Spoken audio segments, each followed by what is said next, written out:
અને યથોચિત સમયે દાન થઈ જાય ને એની જ કિંમત છે. દાન દેવામાં 3 વસ્તુની યાદ રાખજો. ગીતાજીમાં લખ્યું છે, દેશે કાલે ચ પાત્રે છે. દાન 3 જગ્યાએ 3 વસ્તુની ખાતરી કરીને પછી આપવું.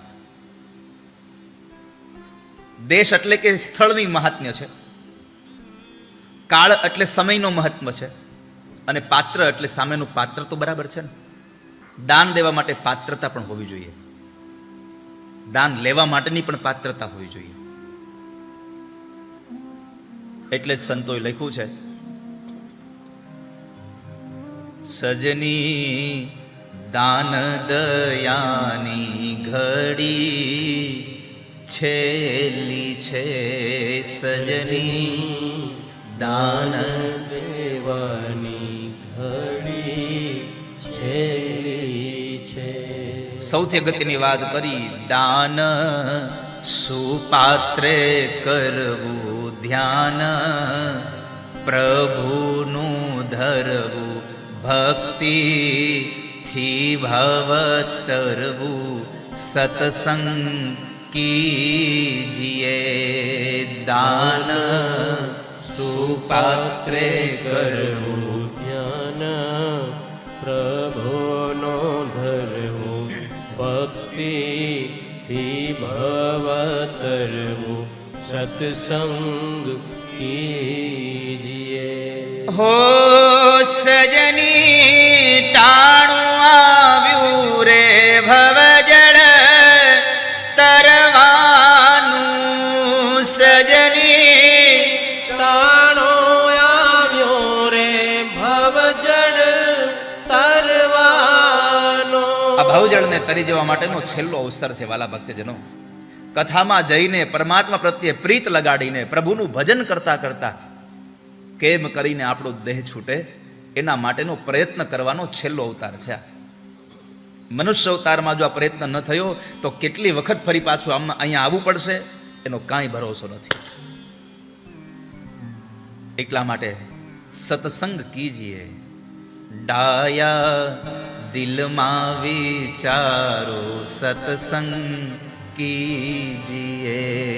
ડાયા દિલમાં વિચારો સત્સંગ કીજીએ. ઓ સજની ટાણું આવ્યું રે ભવજળ તરવાનું, સજની ટાણું આવ્યું રે ભવજળ તરવાનું. આ ભવજળને તરવા માટે થઈને આવ્યું છે ટાણું. એમાં દેશે કાલે ચ પાત્રે ચ 3 અવસ્થાઓ જોઈને પછી દાન કરવું. તમને ખબર છે કે આ માણસ પોતાની પાસે રહેલી સંપત્તિ વ્યસનોમાં ઉડાવી દે છે અને પોતાના પરિવારને દુઃખી કરી રહ્યો છે, અને એવા માણસને આવશ્યક હોય અને જો તમે પૈસા આપો તો તમારું દાન નિષ્ફળ ગયું છે. તો દેશે કાલે જ પાત્રે છે. આપણે ત્યાં સમયની, આપણે ત્યાં જગ્યાનું મહત્વ છે. અહીંયા બેસીને તમે જેટલી કથા સાંભળો છો અને જેટલું પુણ્ય મળે છે, આવી જ કથા જો તમે તીર્થોમાં જઈને સાંભળો તો અનેક ગણું પુણ્ય મળે. કેમ કે અન્ય ક્ષેત્રે કૃતમ પાપમ તીર્થ ક્ષેત્રે વિનશ્યતિ, તીર્થ ક્ષેત્રે કૃતમ પાપમ વજ્ર લેપો ભવિષ્યતિ. જેમ અહીંયા બેસીને પાપ કરો, અહીંયા બેસીને પુણ્ય કરો છો, આના કરતાં વધારે પુણ્ય તમને તીર્થમાં મળે. પણ અહીંયા જે પાપ કરો છો, આના જો આવું આવું પાપ તમે તીર્થમાં કરો તો વળી પાછું ન્યાયના કરતાં વધારે પાપ મળે તમને. ઘણા લોકો તીર્થમાં પાપ ધોવા ગયા હોય કે પાપનો પોટલો બાંધવા ગયો એને જ ખબર ન પડે. ગંગાના કિનારે બેઠા બેઠા બીજાની નિંદા કરતા હોય. ઘણાને આવી બધી આદત. માટે દેશે કાલે જ પાત્રે છે. પાત્રની મહાનતા છે. કયું પાત્ર છે એની સાથે કેમ રહેવું એની મહાનતા છે.